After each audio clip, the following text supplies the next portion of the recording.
Salut tout le monde, c'est Jordi Clapas, bienvenue sur la chaîne Paye ta règle. Ça y est, je suis de retour. Et oui, j'avais un petit peu arrêté de faire des vidéos en raison des travaux qu'il y avait dans ma salle de jeu. Les travaux sont maintenant terminés et donc me voici de retour pour une présentation des règles complètes du jeu Thésaurus, un jeu de l'auteur Cédric Millet et illustré par Yann Valeani et Oscar Manuel. C'est un jeu qu'on trouve chez Super Meeple, qui est jouable de 1 à 4 joueurs pour des parties d'environ 45 minutes par joueur, nous dit-on sur la boîte, c'est à peu près ça. Mais alors, qu'est-ce que c'est que Thésaurus? Eh bien, c'est un jeu euro dans lequel on va trouver une grosse mécanique de programmation, on va dire qui va être la mécanique principale, mais on va aussi trouver une mécanique de pose d'ouvrier, mais aussi un petit peu de mécanique de pick-up and deliver. Alors, qu'est-ce que c'est que le thème? Eh bien, comme la couverture du jeu, la boîte, le laisse supposer, on est sur le thème de la chasse au trésor. Dans ce jeu, vous allez incarner le dirigeant d'une entreprise de chasseurs d'épaves à la recherche de trésors engloutis dans les fonds marins. Alors, comment ça se met en place? Comment ça se joue? Eh bien, on voit ça après le générique.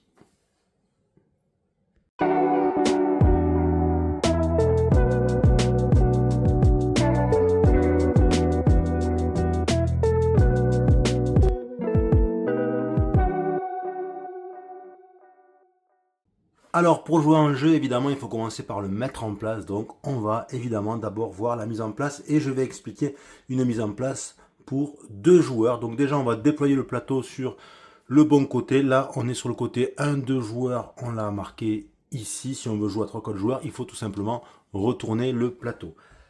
On va ensuite s'intéresser aux cartes technologie qui sont ici. Alors, ça peut paraître un petit peu compliqué, mais en fait, c'est très simple une fois qu'on a pris le coup. On a, dans les cartes technologie, on a 3 types de cartes. On a des cartes de niveau 0, on en a de niveau 1 et on en a de niveau 2. Et bien, tout simplement, on va les séparer. Ok, on les sépare. On va prendre les niveaux 0. Alors vous voyez qu'il y a un petit plongeur vert dessiné, ou des fois c'est bleu. En fait, c'est pour faire une mise en place spécifique quand on fait la première partie et pour jouer spécifiquement une partie d'initiation. Mais en vérité, franchement, ça ne sert pas à grand chose. Donc moi, je vais vous faire une mise en place partie normale, quoi. Donc on va prendre ces 4 cartes niveau 0. On va prendre le masque, la technologie du masque, et on va la mettre tout simplement là où il y a le masque qui est imprimé ici. Ensuite, on prend les autres cartes, on les mélange et on va en mettre 2 à côté du masque à droite. Donc ça va changer à chaque partie, puisque là, il y a une carte de niveau 0 qui n'est pas sortie, c'est le petit moteur. Qu'est-ce qu'on fait? Eh bien, on va tout simplement mélanger cette carte de niveau 0 avec les cartes de niveau 1. Donc on les mélange. Et on va retirer 3 cartes, 1, 2, 3, qu'on met donc sur le côté, ici. Et ensuite, on va prendre les cartes de niveau 2 et on va les mélanger avec les cartes restantes du paquet qu'on a fait précédemment. On mélange bien. Et les 3 cartes qu'on avait mis de côté, on va les mettre tout simplement par-dessus. Donc ça, c'est pour faire en sorte de faire monter les cartes de technologie niveau 1, 0 et 1 avant les autres. Et on met le paquet ici. Vous avez une petite icône avec un meeple, donc c'est ici. Alors, ce qui est sympa dans ce jeu, c'est qu'on a, ça c'est quand même assez rare pour le souligner, on a un bon système de rangement dans lequel on va nous expliquer où mettre les choses dans la notice. Donc ça c'est sympa parce que tout est à peu près à sa place. Et donc en étape numéro 2, on va s'intéresser à ces petites tuiles qui sont des tuiles de trésor. Tout simplement, vous voyez, ça représente des cartes au trésor. Et donc on va les installer face cachée, mais dans une partie à 1 ou 2 joueurs, on ne met pas les numéros 6 ni le numéro 7. D'ailleurs, on voit l'icône que c'est réservé pour 3-4 joueurs. Donc on prend tout ce qui est 1, 2, 3, 4, 5 et donc on laisse 6 et 7 dans la boîte. Voilà, donc j'ai trié ces tuiles. Donc là, il y a les 1, 2, 3, 4, 5. Vous allez les mettre à côté de l'emplacement numéro 3, comme ceci là. Vous allez faire 2 piles, vous allez bien les mélanger, peu importe, vous les mélangez bien. Et ensuite, vous allez dévoiler un certain nombre de tuiles. Alors à 2 joueurs, c'est 5 tuiles. Et vous allez commencer par mettre la première juste en face de la flèche qui est indiquée ici. C'est la première carte au trésor, va valoir 4 $. Puis après, ça va valoir 5 $, 6 $, 8 $, 10 $. J'expliquerai après pourquoi il y a une case moins chère, enfin, ou peut-être même de suite, on va voir. Donc, je retourne. La première, c'est carte au trésor de l'emplacement numéro 3. La deuxième, c'est numéro 4. Donc, je vais dessous. La troisième, ça va être numéro 2. Ensuite, on a, tiens, numéro 3, ça me permet de vous expliquer la règle. Numéro 3, j'ai déjà un 3, donc je vais mettre la tuile sur la même pile. Et comme il y a deux tuiles, eh bien, ça fait baisser le prix parce que c'est un système de marché d'offres et de la demande. Donc, comme il y a beaucoup, on va dire, de cartes au trésor numéro 3, eh bien, elles vont valoir moins cher. Donc, je fais monter l'emplacement ici. Et ça vaudra 3 dollars. Et ensuite, je continue. Et ça fait 1, 2, 3, 4. Je dois placer une cinquième. Donc, la cinquième, je la mets ici sur le prochain emplacement le moins cher disponible. Donc, c'est ici. Si je n'avais pioché que des numéros uniques, par exemple, la 3 serait restée ici, là, à l'emplacement de 1. Et la 1 aurait été sur cet emplacement, donc elle aurait valu plus cher. Donc voilà pour la mise en place des cartes au trésor. Ensuite, on va disposer les tuiles en objet trouvé. Donc il y en a un certain nombre et on va les placer ici. On va en mettre 9, donc il va nous en rester parce qu'on a plus de tuiles que d'emplacements. Donc on les met surtout sans regarder, c'est très important parce que c'est des objets qu'on va pouvoir aller chercher avec notre détecteur de métaux. Donc on met complètement, évidemment, au hasard. De toute façon, c'est sans regarder, donc évidemment que ça va être au hasard. Donc il nous en reste 3 qu'on remet dans la boîte. Ensuite, on va poser l'hydravion. Donc à 2 joueurs, à 1 et 2 joueurs, il n'y a qu'un seul hydravion. Et on le met sur l'emplacement qui est ici. Attention, il y a 2 emplacements. Il y en a un gris et un noir. Le noir, c'est pour une mini-extension, enfin une variante qui vient dans le jeu. Mais là, c'est pour le jeu de base. Donc on le met ici. Ensuite, on va mettre en place les petits cubes dorés, ces 2 mini-cubes dorés à l'emplacement qu'il faut. Donc à l'emplacement numéro 6, on le met sur le premier carré où il y a écrit 1 dollar au-dessus. Et concernant le deuxième, on va le mettre sur l'emplacement numéro 9, sur le premier carré ici aussi où il y a écrit au-dessus plus 4 points de victoire. On va ensuite placer les chapeaux de diplômés aux emplacements adéquats. Donc dans une partie à 2 joueurs, on va mettre un seul des chapeaux diplômés par emplacement. Donc on doit mettre un sur l'emplacement numéro 2, ici. On va en mettre un sur l'emplacement numéro 3, ici. Un autre sur l'emplacement numéro 7. Et puis un dernier sur l'emplacement numéro 8.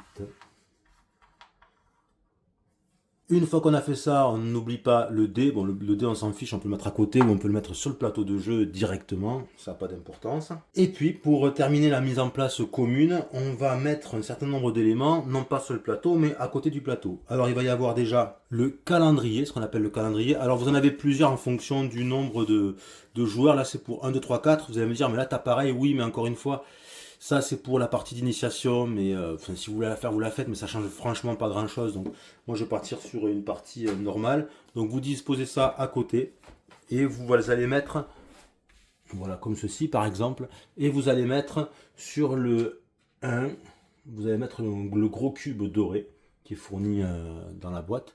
Donc on met ici, ça va nous servir tout simplement de marqueur pour suivre un peu les différentes procédures et suivre l'avancement du jeu pour savoir où on en est. Très important, on va aussi mettre les tuiles de fouille. Alors on a 2 types de tuiles de fouille, on a les petites tuiles et les grosses tuiles. On va les mettre à proximité des zones de fouille, c'est-à-dire ici, puisque c'est là les zones de fouille, c'est la haute mer. Et ensuite, on va prendre 4 zodiaques. Alors c'est les 4 zodiaques qui ne sont pas à la couleur des joueurs. Donc ce sont des couleurs différentes, neutres. Et on va les mettre à côté du plateau de jeu en quelque part.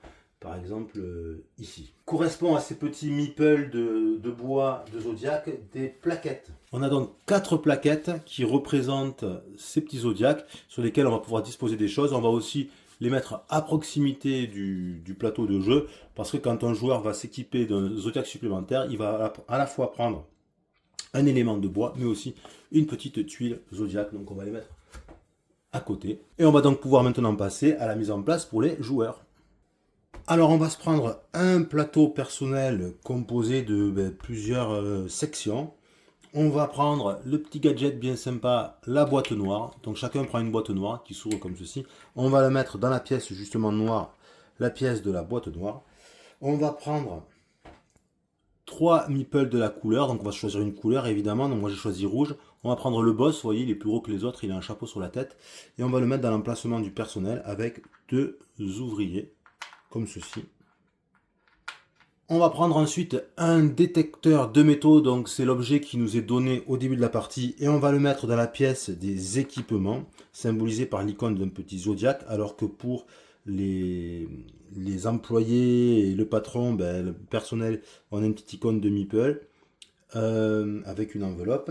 On va d'ailleurs prendre ensuite le petit token de bois d'enveloppe, on va le mettre ici aussi. Et on va mettre à côté plein de petits cubes ici qui vont être des marqueurs. C'est des cubes qui sont assez petits, plus petits que ce qu'on trouve habituellement dans les jeux. Hein. Là, ce sont assez petits. On va mettre ça à côté. Voilà.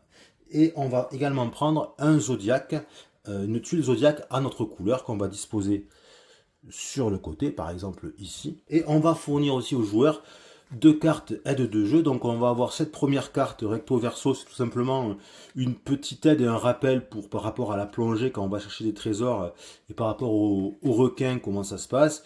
Et puis l'autre, c'est une carte qui est un peu plus grosse et qui est une aide de jeu qui nous explique le scoring de fin de partie, donc c'est super important.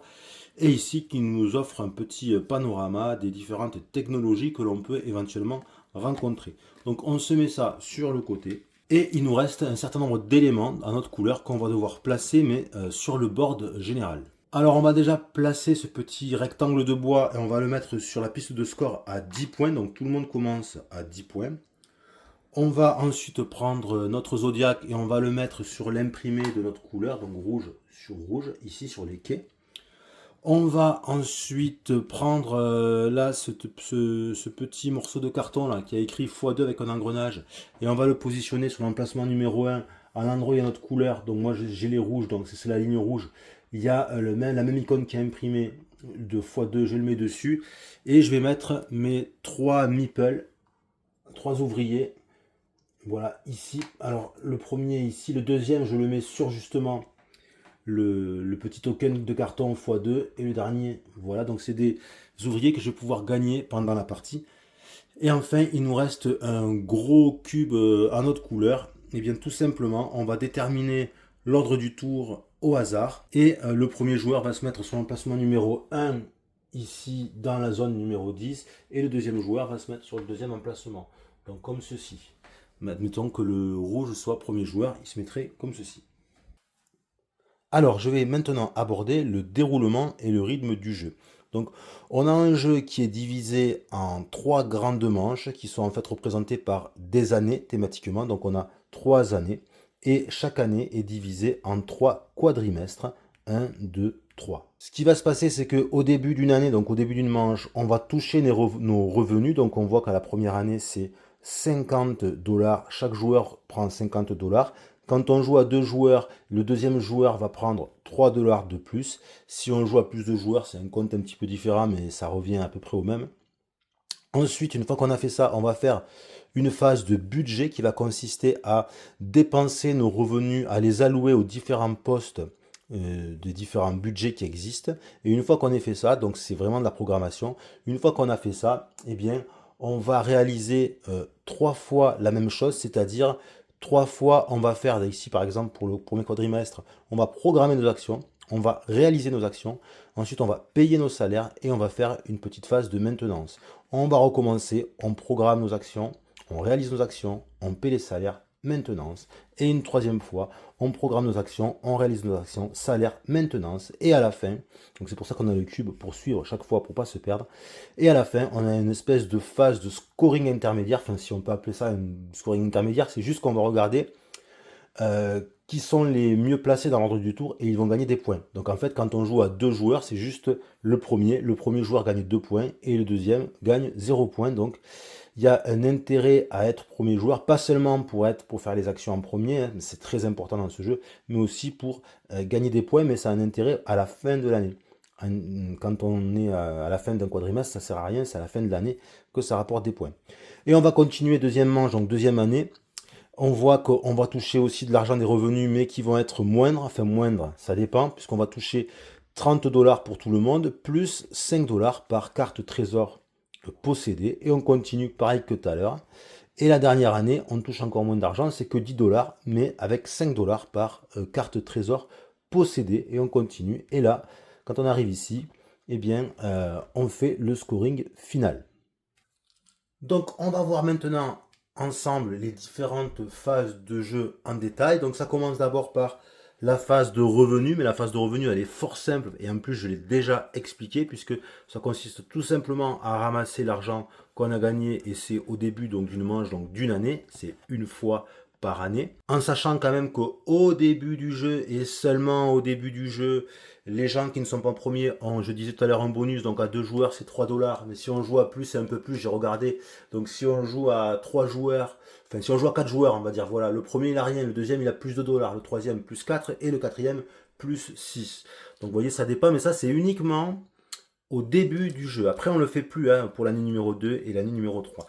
Donc, ensuite, une fois qu'on a fait ça, on va passer à la phase de budget où on va répartir notre argent. Donc là, vous voyez, par exemple, je suis rouge et je suis premier joueur, donc j'ai 50 dollars. Donc c'est la monnaie, c'est représenté par ces petits billets. Donc c'est bien sympa, ça me fait penser un peu à Scarface, hein, 1920. Donc la phase budget va consister tout simplement à répartir l'argent que j'ai gagné dans les cases qui sont en bas, les grandes cases qui sont en bas. Ici, ça va être pour stocker des choses et en bas, c'est pour son argent, son budget. Et ça, c'est une phase qui est super importante dans le jeu et c'est un des éléments sur lequel repose le jeu. C'est de vraiment attribuer à la juste mesure l'argent en fonction de ce qu'on veut faire. Parce que, attention, la répartition du budget, il va falloir s'y tenir parce que c'est valable pour toute l'année, donc pour les 3 quadrimestres, hein, on ne pourra pas bouger entre temps, donc faut faire attention à ça. Et c'est pour ça qu'on a des indications ici, avec toujours pareil, le plongeur vert pour initier les gens.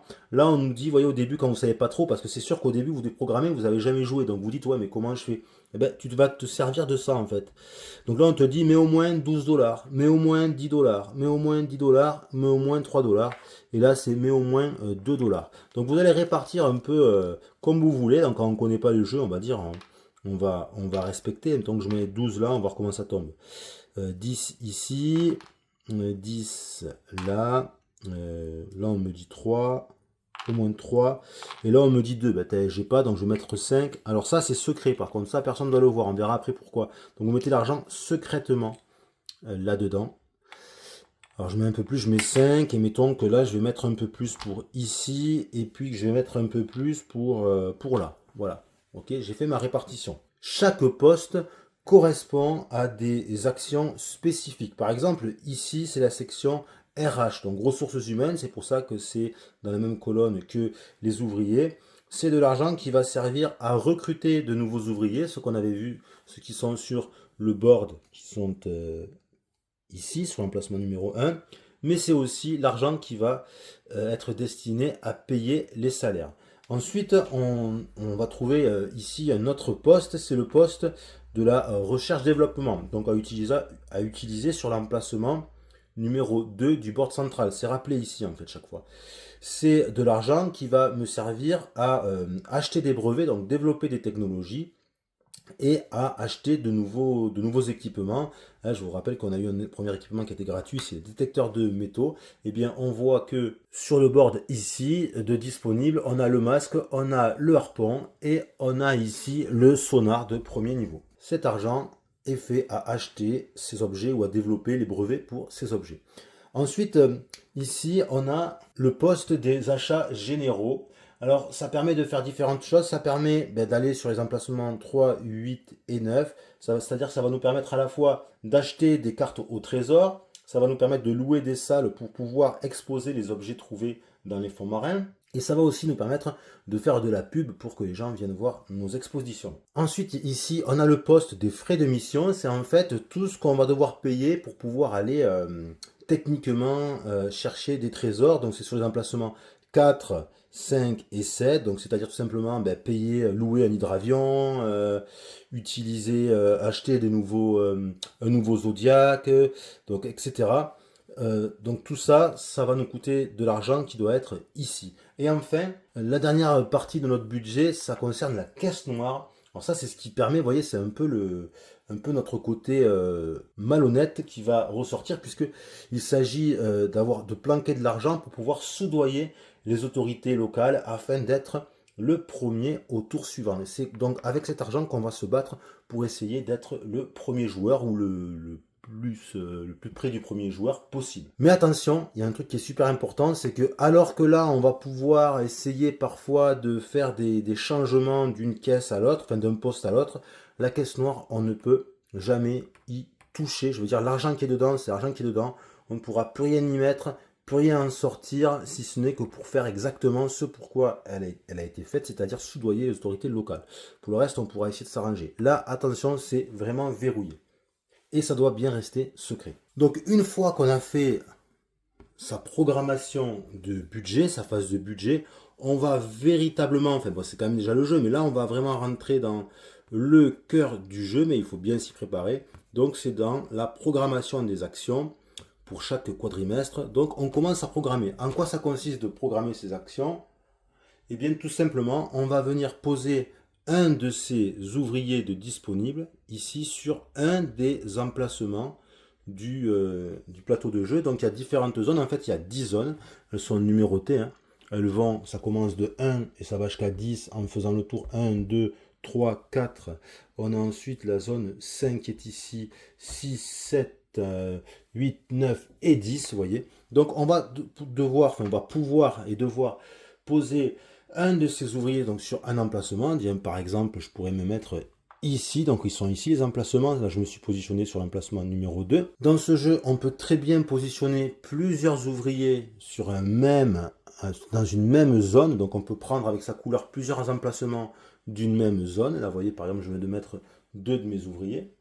On peut aussi bien placer son chef, hein, c'est tout à fait possible, hein, sans aucune restriction particulière. À savoir qu'il n'y a pas d'emplacement pour la zone 5, parce que la zone 5, c'est la haute mer. En fait, il faut se placer en 7, mettre son meeple sur le zodiaque pour pouvoir ensuite aller pour pouvoir accéder à la zone 5. Une règle importante, c'est comment est-ce qu'on place la petite enveloppe. Et bien tout simplement, après avoir posé un ouvrier ou son boss, peu importe, donc ici je refais, hop, on peut dans la foulée poser son enveloppe sur l'emplacement numéro 10, puisque l'emplacement numéro 10, la zone numéro 10, qui est située ici, c'est la seule zone dans laquelle on ne peut pas placer d'ouvriers, hormis la 5, hein, mais on doit placer exclusivement des enveloppes. En fait, c'est pour symboliser le fait qu'on va corrompre les autorités locales. On glisse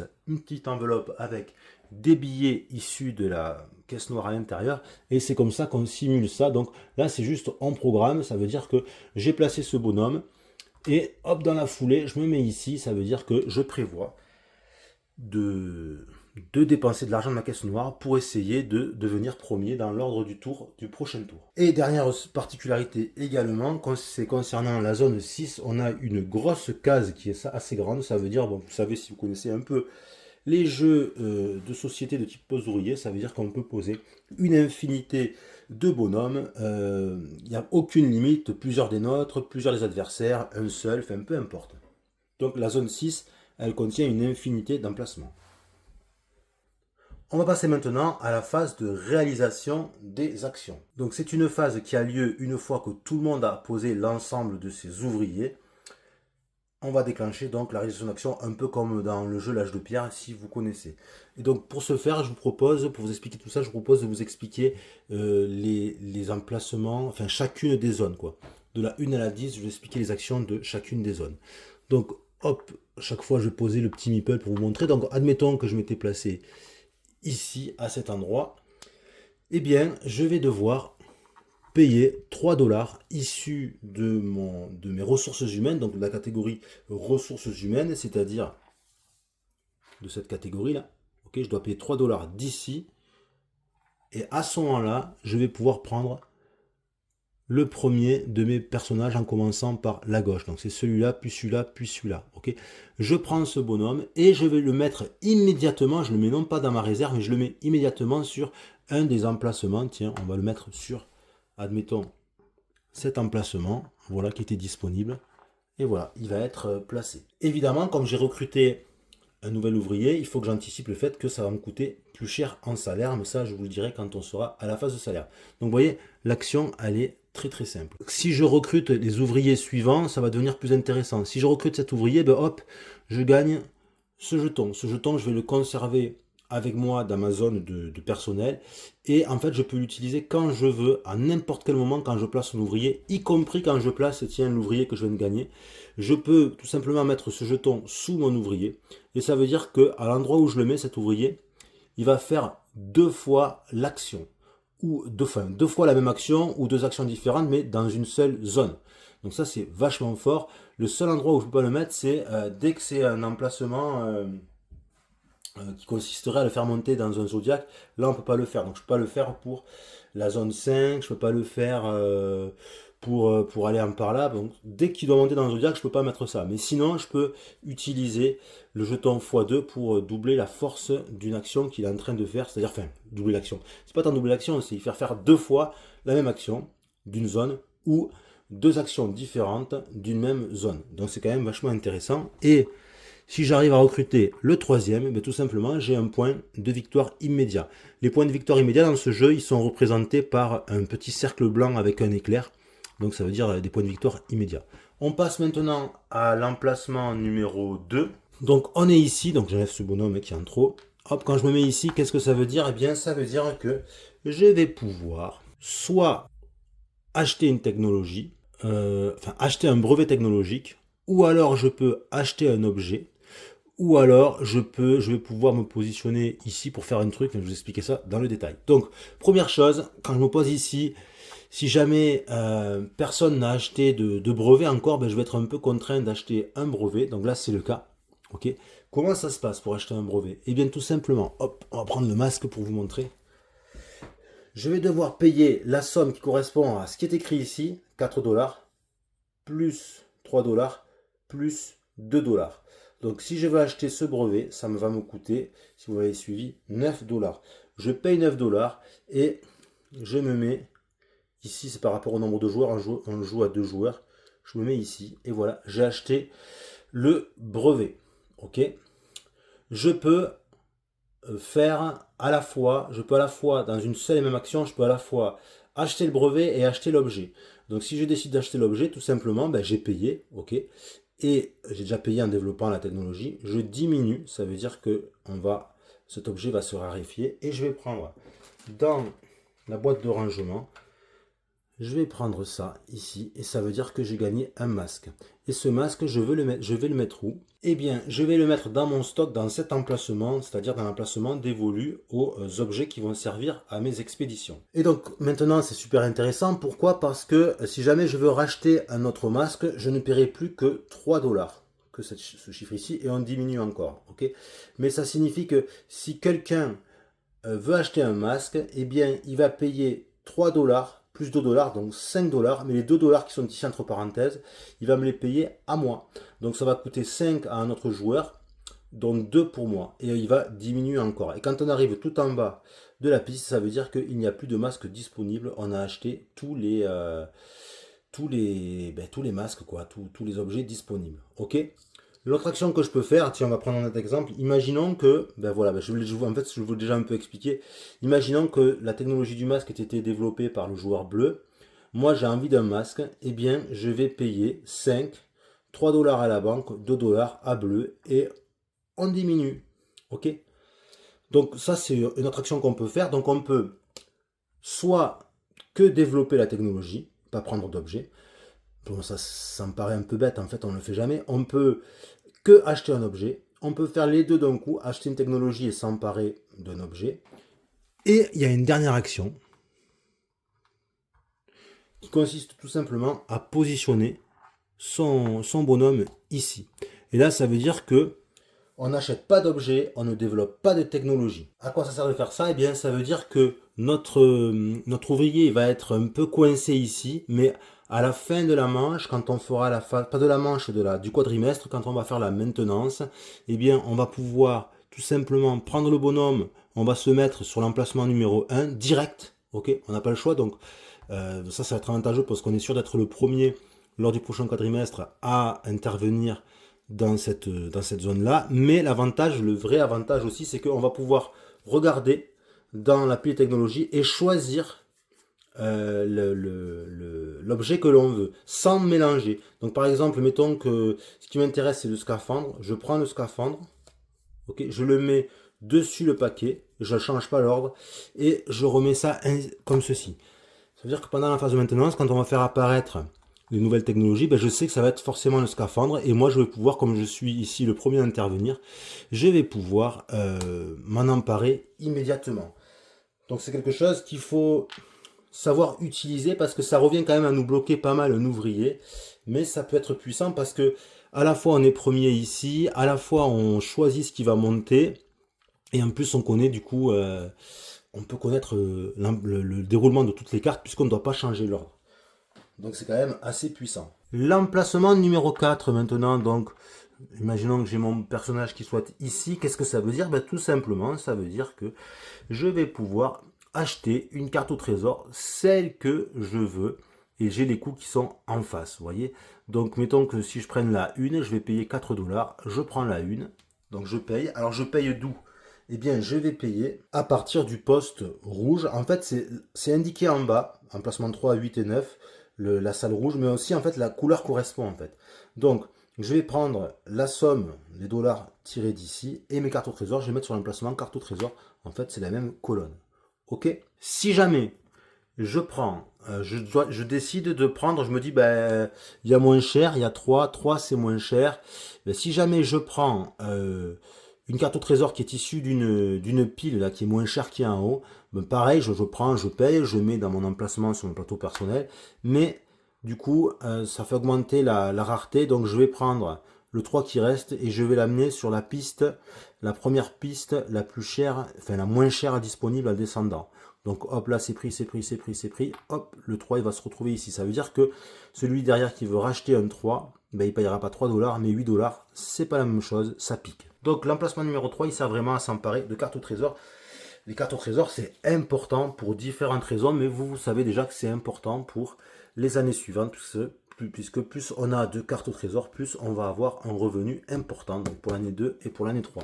Rien que pour ça déjà, c'est important. Quand je m'empare d'une carte au trésor, eh bien, avec un numéro, je la pose donc dans mon espace personnel à l'endroit que je vous expliquais ici les cartes au trésor, et ce qui est super important, c'est que je vais pouvoir m'emparer d'une tuile fouille en fonction du numéro. Là, par exemple, si j'ai pris la 3, eh bien, ça veut dire que je vais pouvoir prendre une petite tuile fouille. Comment je le sais? Tout simplement, j'observe les numéros ici qui sont dans la zone de haute mer. 1, 2, 3, 4, 5.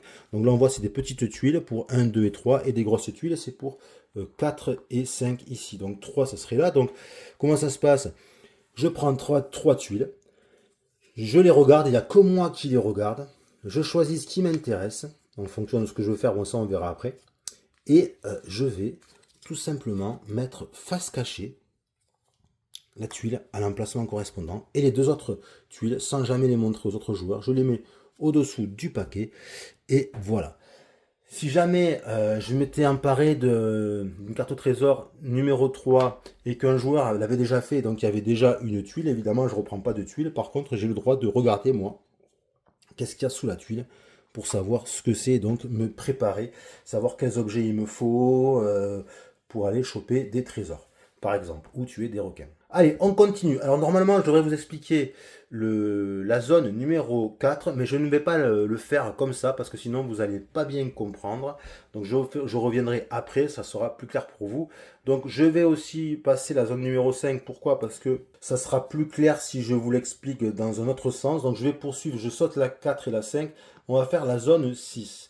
Donc la zone 6, c'est celle qui est dans le coin là-bas. Alors zone 6, bon, il faut avoir mis un bonhomme, évidemment. Mettons qu'on soit deux à avoir mis un bonhomme. Voilà.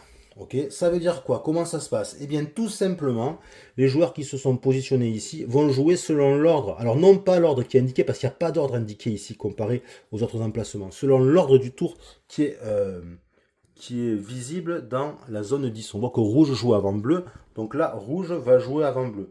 Et qu'est-ce qu'on fait? Ben, tout simplement, on s'empare de ce qui est noté au-dessus du petit cube doré. Donc là, ça veut dire que rouge prend son bonhomme, il se gagne 1 dollar, qu'il met où il veut, parce que dans ce jeu, quand on gagne de l'argent, donc là, mettons, je gagne 1 dollar, hop, je gagne un petit dollar, ici, et bien, je le mets où je veux. Donc je suis libre où je veux, sauf la caisse noire, hein, parce que c'est pour ça que je disais ça au début de l'explication des règles. La caisse noire, j'ai pas le droit d'y toucher. Par contre, je peux mettre dans les ressources humaines, donc je peux mettre dans la recherche développement, etc. où je veux. Donc par exemple, pour payer les salaires, je suis un peu juste, hop, je mets ici, et voilà. Et le dernier joueur à prendre sa récompense et son meeple, il va faire progresser le cube doré d'un cran. Ça veut dire que dorénavant, quand on se mettra sur cet emplacement, on gagnera 2 dollars. Et si quelqu'un s'y met, mettons le tour suivant, hop, le bleu, il s'enlève, il se prend ses 2 dollars, il les met où il veut, et il fait progresser. Et là, ça veut dire que maintenant, dorénavant, quand on s'y mettra, on ne gagnera plus des dollars, mais des points de victoire. Donc là, on gagnerait un point de victoire quand on réalise l'action, et un point de victoire immédiat. Ensuite, on a la zone numéro 7. Donc là, il faudrait s'être mis ici, et donc on joue selon l'ordre indiqué, 1, 2, 3. Comment ça se passe? Là, on a deux possibilités d'action. Soit on va se mettre ici, et à ce moment-là, on gagne un nouveau zodiaque et un point de victoire, mais il faut payer 7 dollars. 7 dollars issus du poste de budget des frais de mission, c'est-à-dire ici, encore une fois, on a, vous voyez, zone numéro 7, 4, 5, 7, donc c'est la zone numéro 7, donc c'est à payer à partir d'ici. Quand on se met ici, donc qu'est-ce que ça fait de gagner un zodiaque? Ben, tout simplement, on va se prendre un des zodiaques qui ne sont pas de la couleur des joueurs qu'on avait mis de côté lors de la mise en place. Donc on choisit celui qu'on veut, peu importe. Donc mettons le jaune. On va mettre ce zodiaque qu'on a choisi sur un des emplacements imprimés de couleur neutre. Donc par exemple ici. Et on va surtout se récupérer la tuile. Et on va se mettre la tuile de zodiaque à côté de la tuile de zodiaque qu'on a au départ. Donc ça va venir comme ça enrichir son espace personnel de jeu. L'autre action que l'on peut faire également, plutôt que de venir s'acheter un zodiaque de plus, c'est de partir en mer. Alors là, on prend le meeple, on le met sur le zodiaque et on va pouvoir partir. Alors, on va dire qu'il y a deux grandes catégories de destination. Soit on va aller dans le lagon, c'est-à-dire dans cette zone. Soit on va aller en haute mer, c'est-à-dire dans cette zone. Ok? Alors, on va commencer par le lagon. Donc je me suis mis ici, je peux aller dans le lagon. Déjà, le plus simple, c'est d'aller ici. Donc, il y a des points de mouvement. Donc là, pour aller de là, de mon emplacement, du quai, jusqu'ici, eh bien, ça coûte 1 point de mouvement. Regardez, 1. OK? Et là, je vais gagner 4 dollars parce que je fais des photos avec des touristes. Ils sont contents, super. Sinon, je vais pouvoir équiper mon zodiaque de mon détecteur de métaux que j'avais dans mon matériel. Donc, mettons que je l'équipe. Hop, donc je mets... Là, j'ai des emplacements pour les objets. Donc, il y a 6 emplacements, mais en fait, on peut aller au-delà, hein, parce qu'ils disent que tout simplement, ils ont fait 6 emplacements. En principe, ça suffit. Si jamais ça ne devait pas suffire, c'est pas un problème, on peut dépasser. Quand on met de nouveaux moteurs, par contre, les moteurs, ça vient se placer ici. À savoir que sur un Zodiac, de base, on a un moteur déjà qui nous permet de nous déplacer jusqu'à 3 cases maximum, 2 cases gratos, plus une en payant 1 dollar tiré des frais de mission de ce poste du budget.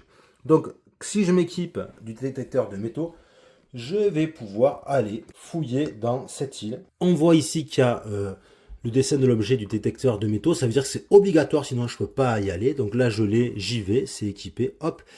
Et qu'est-ce que ça fait? Ben, ça fait que là, je vais prendre au hasard une des petites tuiles et je vais la gagner, tout simplement. Donc là, c'est le côté hasardeux. Donc je regarde, oh, j'ai gagné un objet, j'ai trouvé un moteur super. Donc un moteur qui va me permettre de me déplacer de 3 cases supplémentaires pour en payant 1 dollar. Ce moteur, je vais tout simplement pouvoir le mettre dans mes équipements, dans ma salle d'équipement. Et je pourrais équiper par la suite un de mes Zodiacs avec ce moteur. On y reviendra. Ce qu'on peut faire aussi dans le lagon, c'est d'autres choses. On va pouvoir aller à la pêche, mais à condition d'avoir soit un harpon simple, soit un fusil harpon. Harpon simple, ben tiens justement, il y en a un qui est ici, donc il aurait fallu que je développe la technologie pour l'avoir, ou si quelqu'un avait développé la technologie, que je l'achète. Donc là, ça m'est impossible d'y aller, mais mettons que je puisse y aller parce que j'ai l'objet. Il faudrait que j'en équipe mon Zodiac. Et on y va. Et je gagne 5 dollars si je chasse avec un harpon simple et 6 dollars si je chasse avec le fusil harpon qui est plus perfectionné. Et enfin, ici, dernière possibilité, c'est d'aller à la pêche aux langoustes ou aux homards. Mais là, le problème, c'est qu'il me faut avoir la cage aux homards. Si j'ai pas cette technologie, donc on va trouver dans les technologies, mais c'est une technologie de niveau 2, donc elle risque d'être au fond du paquet. Si j'ai ça, eh bien, je peux y aller et à ce moment-là, je vais gagner 8 dollars pour ma pêche au homard, donc c'est intéressant. Donc ça c'est l'aspect lagon, c'est l'aspect on va dire le plus simple mais qui est fort sympathique. Sinon ce que je peux faire c'est carrément aller en haute mer pour aller vraiment cette fois-ci essayer de récupérer des trésors. Alors comment je fais? Eh bien je vais là du coup les mouvements c'est important. Mettons que moi j'ai la carte au trésor numéro 3 ici, donc je ne peux aller que là. J'ai pas le droit d'aller dans des emplacements, ni même de passer dans des emplacements dont je ne possède pas de carte au trésor. Donc, interdiction de passer par un. En revanche, je peux passer ici. Justement, ça me fait penser, j'allais oublier que si je peux très bien venir ici, m'arrêter ici, et à ce moment-là, c'est une pêche en haute mer qui me fait gagner 2 dollars. Il y a une infinité de Zodiacs qui peuvent se placer ici. Bon, ça, c'est vraiment quand on s'est un peu loupé. Sinon, on évite de faire ça. Il y a de meilleurs mouvements que ça. Donc, là, si je pars d'ici, ça me fait un mouvement. 2, j'ai le droit d'aller sur 3 parce que j'ai la carte au trésor 3. Et ensuite, je vais faire soit 3 ici, soit 3 ici. Ça fait 3 mouvements. Et si je regarde mon bateau, eh bien, je peux faire 2 mouvements gratuits, un de plus qui est 1 dollar. C'est pas je paye 1 dollar pour chaque mouvement de plus. Non, c'est un seul mouvement de plus pour 1 dollar. Donc 3 max pour 1 dollar. C'est ce que je fais ici. Je dévoile. Et je vais mettre la tuile dans ce sens, c'est-à-dire le ciel.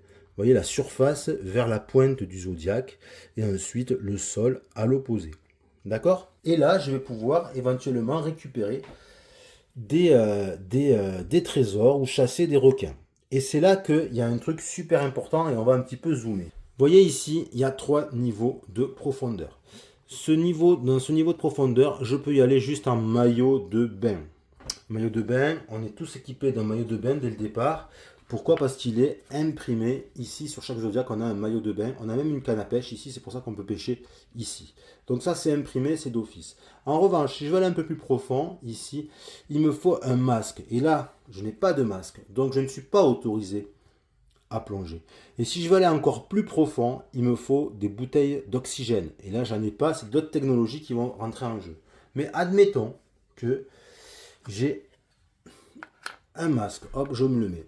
Ça veut dire que je vais pouvoir aller chercher ce trésor. Comment ça se passe? Eh bien, dans la boîte de jeu qui est ici, là, je vais aller chercher un trésor de bronze, de type bronze, on va dire, parce que c'est sa couleur. Ok. Je vais le mettre dans mon plateau personnel à l'emplacement des trésors, comme ceci. Et ensuite, je vais aller chercher dans le plateau de rangement, je vais aller chercher ces jetons là, c'est des jetons pour dire d'épuisement on va dire. Je vais masquer le trésor et ça veut dire que ça y est, il n'y en a plus, donc les autres joueurs ne pourront pas le prendre. Si je m'étais mis là, donc à noter que là je ne pourrais pas m'y mettre parce que ça ferait, regardez, je suis parti de plus haut, des quais, ça ferait 1, 2, 3, 4, parce que ça aussi c'est le mouvement 4, 5. Ok, ou alors je peux faire 1, 2, 3. Mais là, pareil, je pourrais plus venir ici. J'avais le droit de venir ici, on va dire. Mais bon, c'est pour vous expliquer la chasse aux requins. Donc, je suis ici. Là, je ne peux pas m'emparer du trésor argenté, même si j'ai un masque, parce qu'il y a un requin qui traîne dans les parages. Donc, il faut d'abord que je me débarrasse du requin. Soit en lui faisant peur, en l'effarouchant, soit en le capturant, en le tuant. Ok, donc comment ça se passe? Déjà, il me faut, et c'est pour ça qu'on a une petite carte d'aide, il me faut quelque chose qui puisse me permettre d'effaroucher ou de tuer les requins. Donc j'ai le petit harpon, le fusil harpon ou la cage au requin. D'accord? Si j'ai le petit harpon, juste le petit harpon, je vais aller le chercher. Donc il faut pareil, voir emplacement 2, acheter la techno ou acheter l'objet. Donc ça c'est le petit harpon et le fusil. Voilà. Ok. Si j'ai le petit harpon, tout simplement, je vais devoir lancer les dés. Je lance le dé. Et si je fais 1, 2, 3, 4, 5, eh bien le requin est effarouché, je lui fais peur, il s'en va. Je peux descendre et aller chercher le trésor. Si je fais un 6, en revanche, là carrément, je tue le requin. Donc je me débarrasse du requin. Si je tue le requin, je vais aller chercher dans la boîte de jeu, il y a dans le plateau de rangement qui est ici, là, je vais aller chercher une petite tuile requin et je vais la mettre dans mon plateau personnel, à l'emplacement justement des requins. Et c'est super important parce que les requins, ça rapporte quand même 2 points de victoire à la fin du jeu. Si j'aime bien partir à la chasse aux requins, c'est plus avantageux d'avoir un fusil harpon. Pourquoi? Parce que comme c'est indiqué sur cette aide de jeu, si j'ai un fusil harpon, je peux tuer le requin sur un 4, un 5 ou un 6. Donc ça veut dire que j'ai une chance sur 2 de tuer le requin. Vous voyez, j'avais fait un cirque, je fais 2 fois des 2. Ah, mais décidément, voilà, donc j'ai une chance sur 2 de tuer le requin. Mais même si je fais 1, par exemple, c'est pas grave. Enfin, c'est pas grave. Vous allez un petit peu rager parce qu'effectivement, vous n'allez pas gagner la tuile requin, donc pas de 2 points de victoire, mais ça va quand même effaroucher le requin. Donc vous pourrez descendre et aller chercher le trésor, à condition évidemment d'avoir le masque. Hein. Alors, c'est pas tout. Vous voyez que sur une tuile, ben, on a des trucs un peu chelous. Parfois, on a ici comme des espèces de signal d'icône d'onde, et on a ensuite des trésors qui sont enfouis dans la terre, puisqu'ils sont dans la zone marron. Qu'est-ce que ça veut dire? Ben, ça veut dire que ce sont des trésors qui vont être un peu plus compliqués à aller chercher. Quand vous avez ce signe, ça veut dire qu'il s'agit d'un trésor d'argent, comme ceci, mais on n'arrive pas trop à le localiser, on est un petit peu embêté. C'est pour cela qu'il va nous falloir un objet particulier pour pouvoir aller le chercher. Donc en plus de devoir effaroucher ou tuer le requin, en plus de devoir descendre pour une profondeur avec au moins un masque de plongée, il va falloir que j'ai tout simplement un sonar. Et oui, parce que le sonar, il va me permettre d'aller chercher des objets comme ça, des trésors qu'on a du mal à identifier. Alors il y a différents niveaux pour les sonars, mais le niveau minimum, je vais le trouver, c'est... Ah ben, je suis bête, je le cherche, alors qu'en fait je l'avais sorti au début. Voilà, ça c'est le plus petit des sonars, le moins bien, mais vous voyez ici, il permet d'aller, de détecter des objets sur les 2 premières lignes de profondeur. Après les autres ils font mieux que ça. Donc si j'ai ça, si j'ai un masque, si j'ai au moins un petit harpon, je peux aller chercher ce trésor. Et là, donc, je vais aller chercher un trésor d'argent. Et je pense toujours à mettre le petit bloqueur pour montrer que ça a été cherché. Ok. Attention maintenant, encore plus compliqué. J'aimerais bien aller chercher, là, comme vous voyez, le trésor. Un trésor doré qui est ici. Alors là, le problème, c'est que si je remets ici, vous voyez que ben là, il faut carrément une bouteille d'oxygène. Donc ça veut dire que si je n'ai pas la bouteille d'oxygène, je ne peux pas descendre. Donc admettons que je l'ai, je vais vous montrer la technologie. Elle est où la technologie de la bouteille d'oxygène? Ben, elle est ici. Ok. Et bien, il me faut au moins ça. Sinon, si j'ai le scaphandre, c'est encore mieux, hein, parce qu'en fait, dans cet objet, c'est qui peut le plus, peut le moins. Si j'ai un scaphandre, ça me permet d'aller partout. Donc, même là où il faut juste un masque, avec un scaphandre, encore plus, je peux encore y aller. Si j'ai une bouteille d'oxygène, évidemment, je peux aller partout là où il ne faut qu'un masque. C'est pas la peine d'avoir un masque. La bouteille d'oxygène remplace aussi le masque et permet d'aller même plus loin, plus profondément dans l'océan. Donc, pour aller ici, il me faut la bouteille d'oxygène. Ok, donc il faut que j'en ai une. Donc là, c'est la techno, mais l'objet, il est là. Il faut que je l'ai sur mon navire équipé. Ok, que mon navire soit équipé. Et même avec ça, ça ira pas, parce que en fait le trésor il est enfoui dans la roche. Donc il me faudrait un extracteur, un marteau-piqueur, quelque chose. Et justement, il existe des technologies qui me permettent d'aller déchirer la roche, on va dire, perforer la roche. Donc on a ce genre d'objet, vous voyez, ce perforateur, qui me permet d'aller jusqu'à 3 de profondeur, d'aller forer jusqu'à 3 de profondeur. Et je crois que c'est... Voilà, celui-là il est encore mieux. Celui-là, c'est toutes les profondeurs, voyez. Mais chaque fois, il faut que je paye 2 $ chaque fois que je l'utilise. Alors que l'autre, il est un peu moins bien, il va mieux profond, mais il me coûte moins cher. Il me coûte 1 $. Donc pour perforer, il me faudrait aussi avoir cet objet. Alors cet objet, il est ici. Voilà. Et on nous rappelle le 1 $. Mais attention, il faut que je l'ai sur mon Zodiac. Si je l'ai dans dans ma zone, dans mon entrepôt, mais pas dans Zodiac, ça marche pas. Donc il faut que j'ai ça aussi. Donc ça commence à faire beaucoup parce qu'il me faut ça, il me faut ça, il me faut, mettons, au moins un fusil harpon et tout ça dans mon Zodiac. C'est-à-dire ici, il faudrait que ça soit équipé comme ceci. Ok, et d'ailleurs là le masque il ne servirait plus à rien puisque j'ai la bouteille d'oxygène. Ok. Et bien à ce moment-là, je peux aller chercher le trésor. Donc toujours pareil, je vais chercher un trésor doré, je le mets dans ma salle au trésor et je verrouille l'emplacement. Voilà. Attention, quand on va chercher un trésor, bon, il faut se débarrasser du requin, ça j'ai déjà dit, mais on ne peut s'emparer que d'un trésor. Ok. Donc si je m'empare de celui-là, ben, il faudra que j'attende une prochaine chasse pour m'emparer de celui-là, ou inversement. Ok.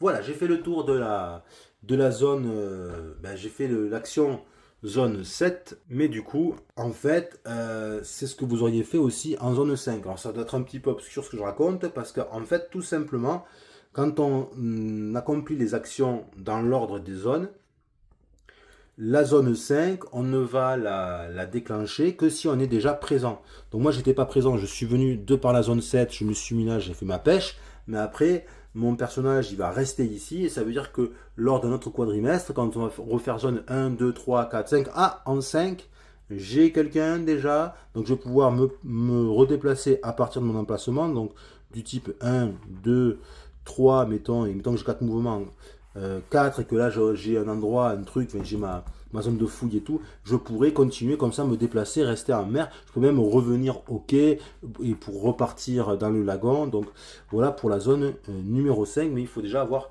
un navire, enfin un Zodiac dessus. Mais pour avoir au début de la partie un Zodiac sur la zone 5, il faut commencer par l'envoyer à partir de la résolution de la zone 7. Ok. On part maintenant pour la raison. Ah oui, ben voilà, je vais revenir à la zone 4 du coup. Voilà, ce qui va me permettre de vous expliquer la zone 4. Je ne voulais pas expliquer avant parce que sinon c'est incompréhensible. À quoi ça sert? Ça sert à tout simplement déplacer l'hydravion. Et moi, je dois vous avouer que la première fois que j'ai joué à ce jeu, et quand j'ai lu les règles, je me dis mais ça sert à rien cet emplacement numéro 4 de l'hydravion, je ne voyais pas trop l'intérêt. En fait, quand on s'est mis dessus en programmation, on paye 3 $ et on va pouvoir déplacer l'hydravion. À quoi ça sert? Eh bien, on va le mettre à côté d'un de ces zodiacs qui est déjà en haute mer.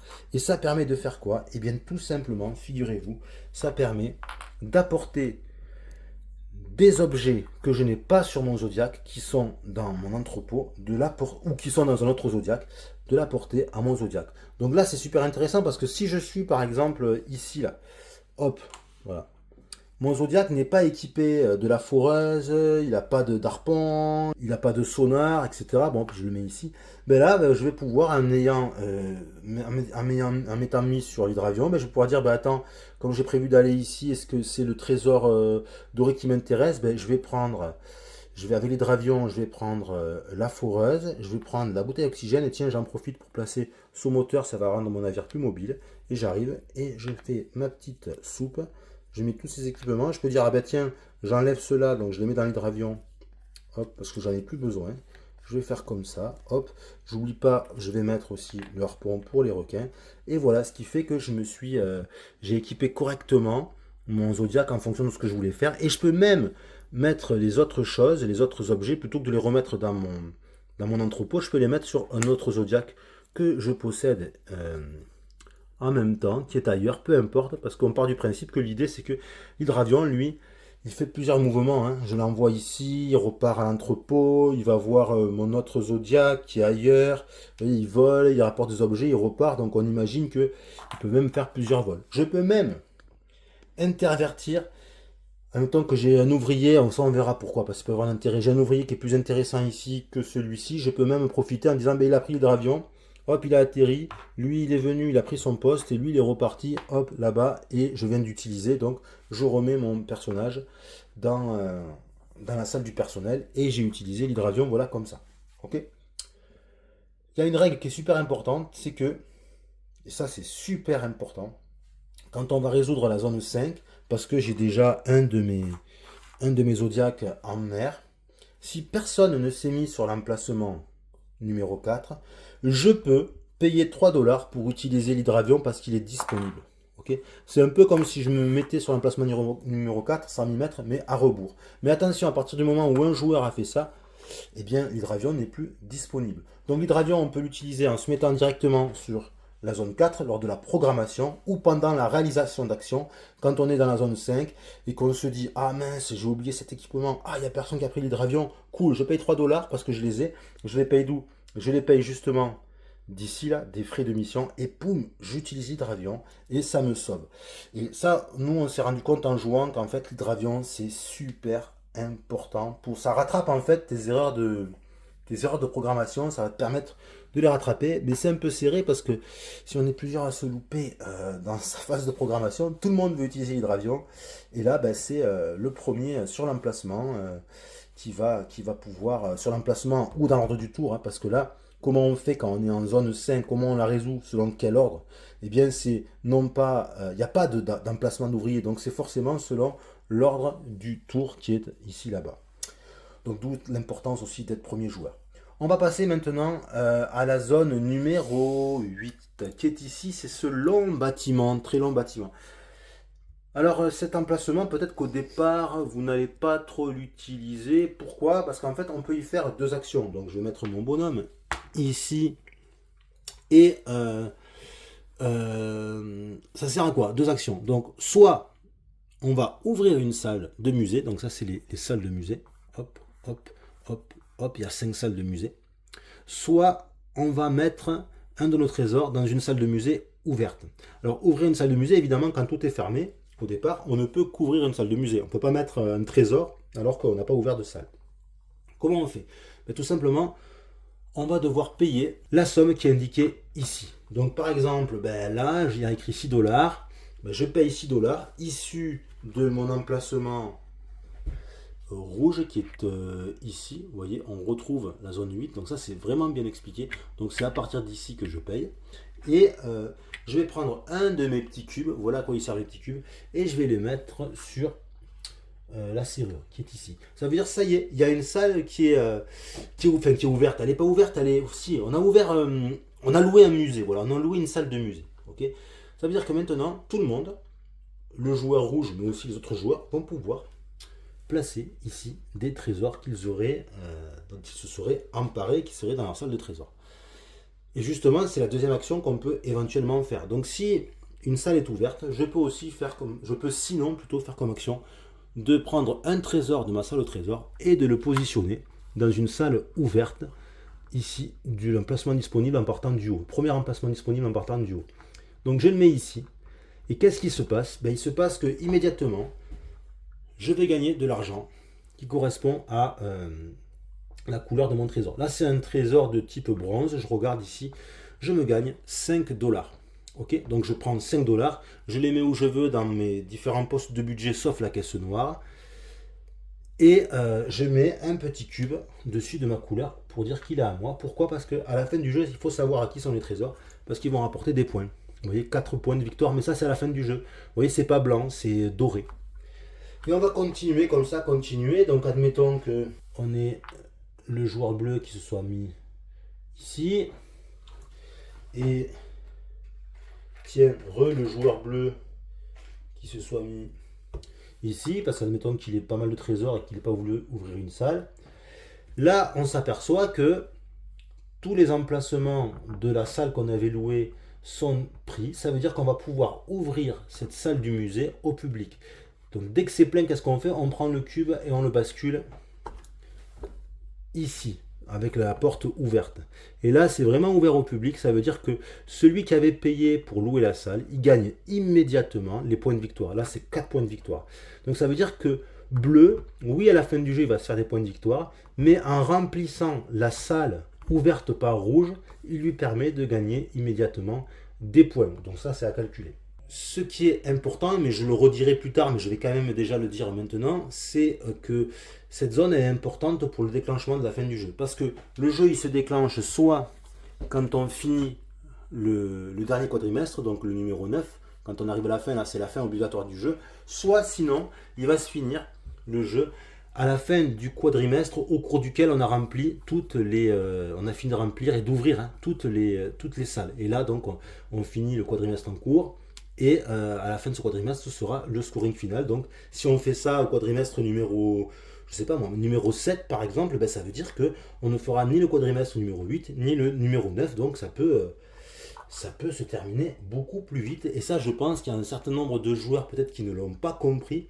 Et c'est peut-être pour ça que certains ont peut-être dû se dire: ah, mais je comprends pas, dans le dernier tour de jeu, on n'a plus grand chose à faire ou on ne sait pas quoi faire. C'est peut-être parce qu'en fait, il fallait s'arrêter de jouer avant, dès que toutes les salles sont pleines. Peut-être, hein, je dis ça, bon, je sais pas, mais je me dis, parce que quelqu'un m'avait fait remonter cette remarque, moi j'ai pas trouvé ça, donc je me dis que c'est peut-être lié à une erreur de règle de ce type. On a ensuite l'emplacement numéro 9. Alors cet emplacement numéro 9, donc pareil, il faut s'être mis ici au départ. Donc là, quand on se met dessus, hein, sur l'emplacement numéro 9 en programmation, il faut se mettre forcément sur l'emplacement le moins cher.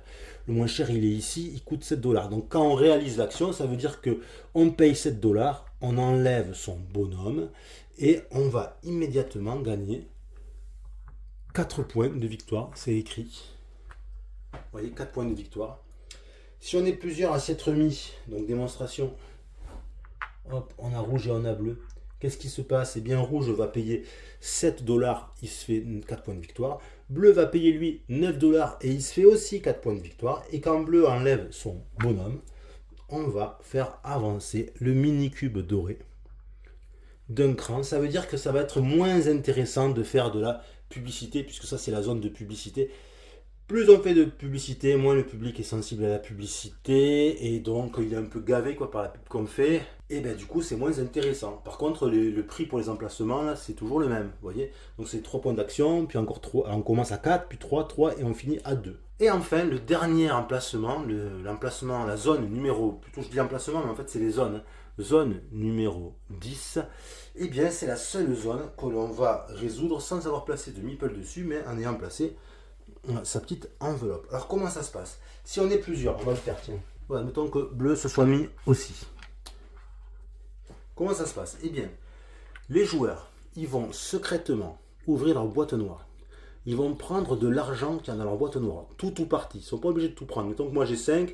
Admettons que je vais utiliser que 4. Donc je fais ma petite monnaie discretos, je mets un dedans, je prends mes 4, ok. Je le mets dans ma main, je tiens ma main fermée, voilà, point fermé. Bleu fait la même chose et en fait 1, 2, 3, on montre.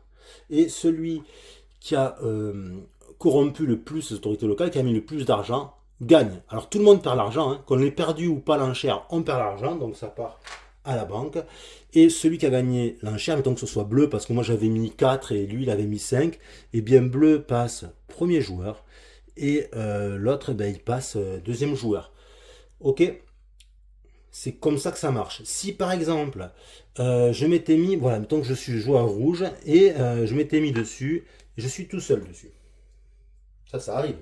Eh bien, je suis obligé de faire une mise minimale. La mise minimale, elle est de 2. Donc je suis sûr de gagner, mais je dois mettre 2 $ dans ma main, enfin dépenser 2 $. Et comme ça, je reste premier, et puis voilà, et puis c'est tout. Donc on a vu les 10 zones d'action, mais attention, il reste des choses à expliquer. Par exemple, admettons que ben là, je me suis mis là, je suis tout seul. Il faut payer 2 $, mais j'ai pas 2 $ moi. Dans ma caisse noire, ben, je regarde, il me reste plus que 1 $. Mince. Comment ça se passe? Eh bien, comme je suis dans l'incapacité de réaliser l'action, je perds 1 point de victoire immédiatement. Donc hop, je passerai à 9. En fait, dans ce jeu, chaque fois qu'on ne peut pas ou qu'on ne veut pas faire une action, on perd 1 point de victoire. Mais attention, à l'exception de la caisse noire, si j'ai pas assez d'argent pour réaliser une action, je peux faire des transferts de compte à compte. Comment ça fonctionne? Admettons ici que, je sais pas moi, tiens, j'enlève tout ça. Non, j'enlève pas tout ça, je vais enlever tout ça. Voilà. Je vais enlever tout ça et admettons que je réfléchis. Voilà. J'ai fait une action, je me suis mis dans la zone 2. J'aimerais développer cette technologie. Personne n'y est encore allé. Elle va me coûter 9 $. Ok, j'aimerais bien. Mais Je n'ai pas 9 dollars. Il ne me reste plus que 5 dollars. Comment je fais?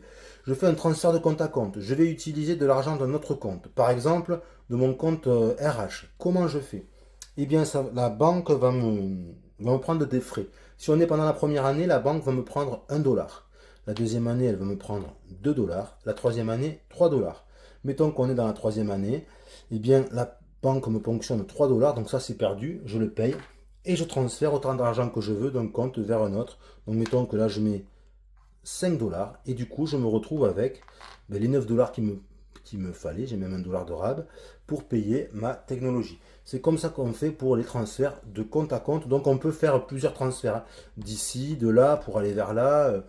L'important, c'est d'être capable de payer les frais à la banque. Si jamais on ne peut pas, c'est un point en moins, un point de victoire en moins, tout simplement. La dernière chose que je ne vous ai pas expliqué, enfin il y a même deux dernières choses, c'est l'histoire des boss. Pourquoi il y a des boss dans ce jeu, donc des gros meeples, et pourquoi il y a des petits chapeaux de diplômés, parce que c'est des petits chapeaux de diplômés. Bon, ma première chose, des petits chapeaux, qu'est-ce que c'est que cette histoire? Eh bien, si dans un emplacement, dans une zone, pardon, j'ai à la fois mon boss et un de mes ouvriers normaux, eh bien, quand on va résoudre la zone, je vais immédiatement, dès que je joue mon boss ou l'ouvrier, ça dépend lequel est en premier, peu importe, on s'en fiche, je vais immédiatement, si c'est disponible, équiper mon ouvrier normal d'un chapeau de diplômé. Ça veut dire qu'il a fait une formation et il est devenu ouvrier spécialisé. Ça veut dire que il est aussi important que le boss. Il va m'apporter les mêmes avantages que le boss, mais pour l'emplacement spécifique. D'accord? Et c'est numéroté. Donc bleu 2, bleu 2. On a 3 rouges. On a en fait 4 emplacements où on peut avoir des ouvriers spécialisés.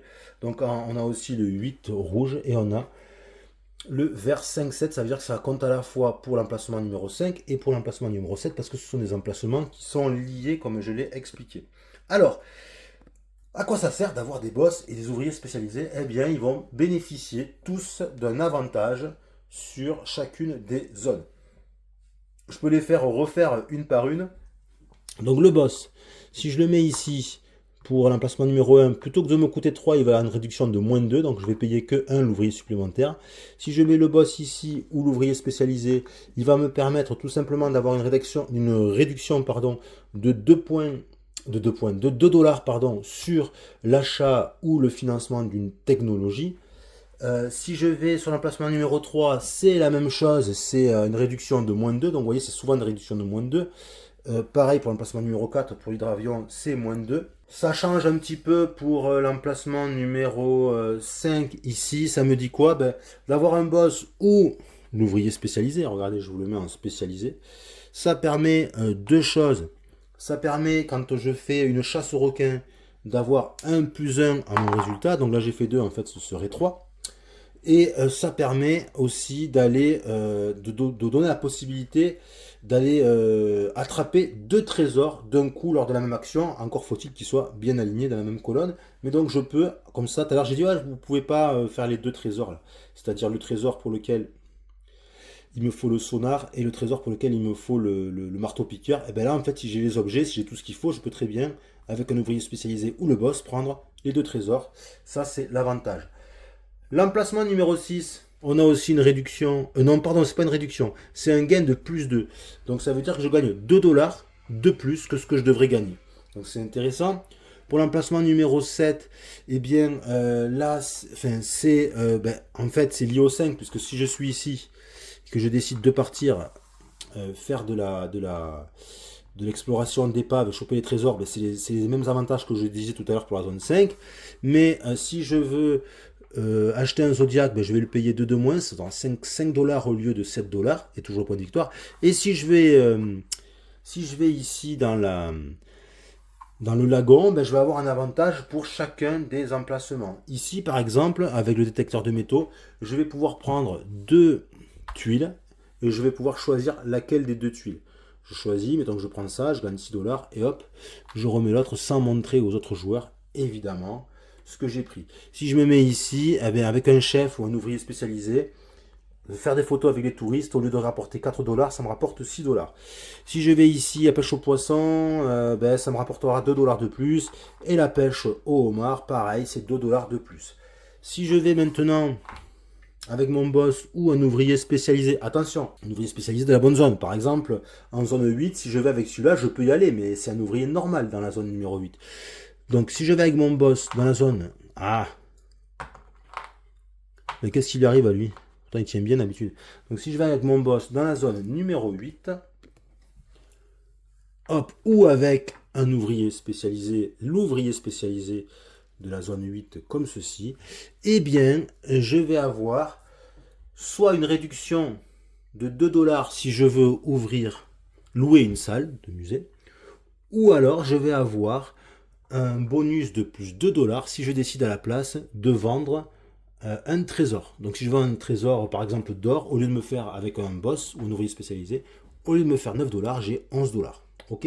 L'intérêt dans cette zone, c'est toujours intéressant quand même d'utiliser son x2, parce qu'imaginez que j'ai mis mon x2 sur cet ouvrier spécialisé, par exemple, je peux faire deux actions différentes ou la même. Imaginez, avec première action, j'ouvre une salle, donc je paye 2 dollars de moins. Ensuite, je vends un trésor, je gagne 2 dollars de plus. C'est quand même vachement intéressant. Voilà un des intérêts du x2 gagné quand on débloque le deuxième ouvrier. Pour la zone numéro 9, l'avantage, c'est tout simplement de payer encore une fois 2 dollars de moins. Donc au lieu de payer 7 dollars si je me suis sur le premier emplacement, je paierai plus que 5 dollars. Et si au lieu de payer 9 dollars, je paierai 7 dollars. Voilà. Et pour l'emplacement numéro 10, c'est rien de particulier puisqu'on ne peut pas placer d'ouvrier, que ce soit un boss, un ouvrier spécialisé ou pas. On ne peut pas, c'est uniquement l'enveloppe, donc ça sert à rien.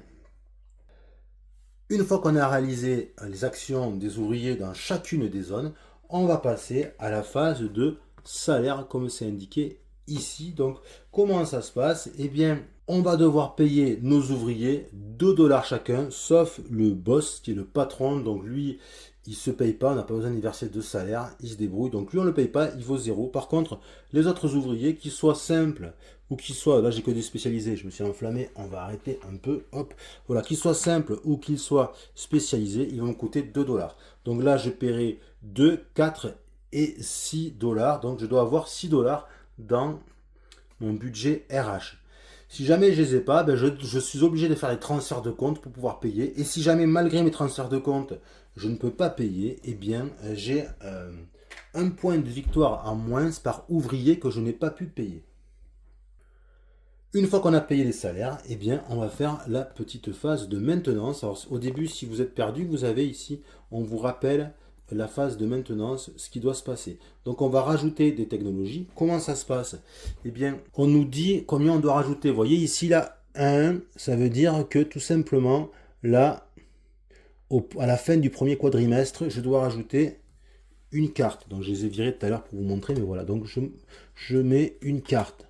Hop. Et c'est tout.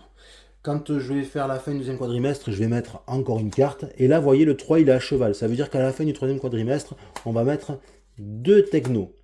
Puis après, à la fin du quatrième, une techno. À la fin du cinquième quadrimestre, 2 technos. Et après, c'est fini. Après, on ne rajoute plus de techno, donc ça ne sera plus dans la phase de maintenance. Ce qu'on fait aussi à la phase de maintenance, c'est qu'on va rajouter 2 cartes au trésor. Comme on l'a fait un peu au début de la partie lors de la mise en place. On va tout simplement prendre, alors admettons qu'on était, je ne sais plus comment on était, comme ça. On va prendre ici, on regarde, c'est le 4. J'ai un 4, donc je mets sur le 4 déjà existant, ça fait une pile, et je le remonte au moins cher. Hop, je regarde, ici c'est un 5, il n'y a pas de 5, donc je le mets au moins cher possible, comme ceci. Voilà, ça consiste à faire ça, cette étape. Ensuite, on a l'étape de l'hydravion qui est ici. Ça veut tout simplement dire que si quelqu'un a utilisé l'hydravion, que l'avait amené par exemple ici, comme l'a fait Rouge tout à l'heure, ça veut dire qu'on pense bien à le remettre ici dispo pour que tout le monde voit que l'hydravion est disponible. Et ensuite, on nous dit de ramener les ouvriers qui seraient éventuellement, donc par exemple ici, j'avais mon boss qui était ici. Le boss, en fait, cet emplacement, on y reste dessus et à la fin, pendant la phase de maintenance, on ramène l'ouvrier ou le boss qui était resté là-bas. Si on avait, hop, je vais pour l'exemple rapido, si on avait un ouvrier qui était dans le lagon, on a le droit de le faire revenir. Hop, et on le met dans la salle de repos, on va dire, de disponible. En revanche, si on a un ou plusieurs ouvriers qui sont en pleine mer, ben, ils restent en pleine mer, ils ne retournent pas, donc ils sont pas réutilisables pour l'instant. Si on veut les rendre réutilisables, on n'a qu'à les ramener nous, mais ça nous coûtera des actions de déplacement, tout ça. C'est pour ça que au début, dans mon explication, je vous disais que j'ai sauté la phase, la zone 5, parce que quand il n'y a personne, on ne fait pas la zone 5. Il faut qu'il y ait déjà quelqu'un. Et donc, vous voyez, à partir du moment où les joueurs vont commencer à s'y rendre, les meeples avec les zodiacs qui vont rester dessus, et on va pouvoir résoudre la zone 5, puis après la 6, puis à la 7, faire revenir encore, amener encore plus éventuellement de zodiacs avec des meeples. Comme je disais au début du jeu, une fois qu'on arrive à la fin de l'année, on va faire un scoring intermédiaire. Donc je l'ai déjà dit, mais le premier joueur à 2 joueurs va gagner 2 points, le deuxième 0 points. Mais quand on joue à plus de joueurs, c'est encore plus important. Puisque dans une partie à 3 joueurs, à la fin de l'année, le premier joueur se fait quand même 4 points de victoire, c'est pas rien. Le deuxième 2 points de victoire, le troisième 0 points. Et quand on joue à 4 joueurs, c'est 4 points pour le premier, 2 points pour le deuxième, 1 point pour le troisième et 0 pour le quatrième. Et ça, on va le répéter.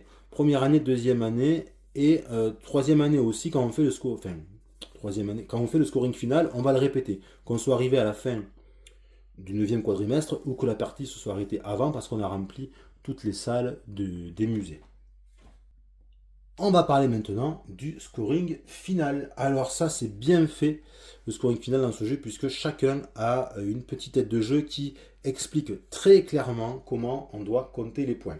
Donc je répète une dernière fois, je pense que c'est super important que la fin du jeu a lieu soit à la fin du 9e quadrimestre, soit à la fin du quadrimestre durant lequel on a complété la dernière salle de musée et ouvert la dernière salle.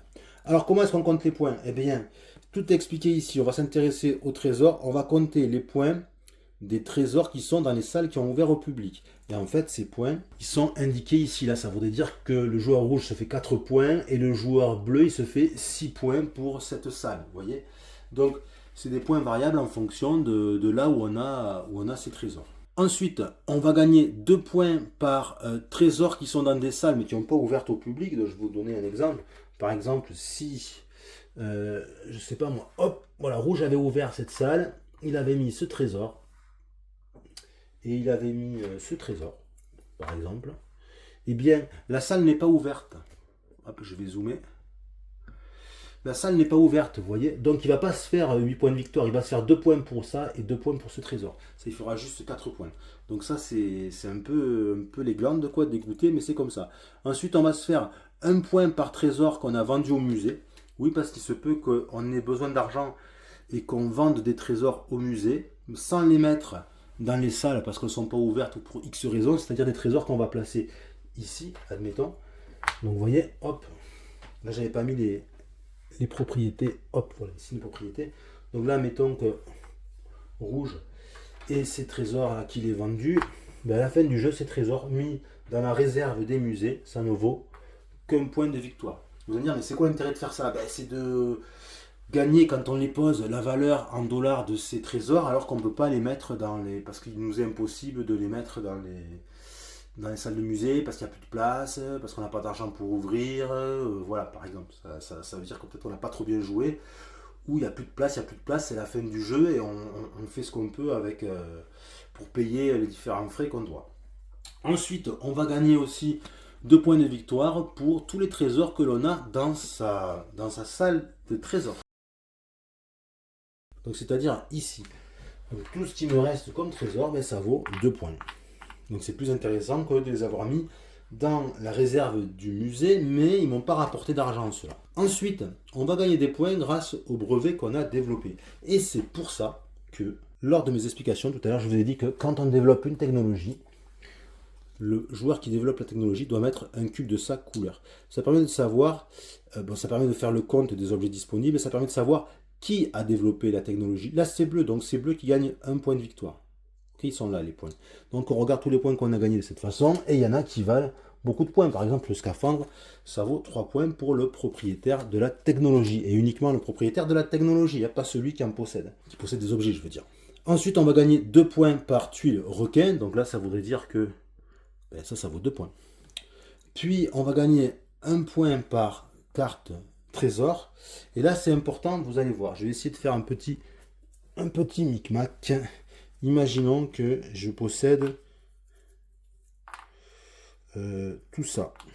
Voilà. Et même ça, tiens. Voilà. Donc 1 point par carte au trésor. Donc ça c'est facile. 1, 2, 3, 4, 5, 6, 7. Ok, j'ai 7 points. Mais j'ai aussi 2 points de plus par lot de 3 cartes au trésor identiques, c'est-à-dire de même numéro. Donc là ça ferait 7, 8, 9 grâce à ce lot de 3 cartes au trésor numéro 3. Donc on peut faire comme ça de beaux combos, de beaux sets. Et ensuite, on va gagner 1 point par tranche de 10 $ qui nous reste. Et on pense aussi à se mettre les points de l'ordre du tour, ce qu'on fait, vous savez, le scoring intermédiaire. Et de cette façon, on a le score de tous les joueurs. Voilà, c'était les règles de Thésaurus. J'espère que vous auront permis de mieux appréhender le jeu et de le découvrir avec beaucoup plus de facilité. Et moi, je vous dis ciao et à bientôt.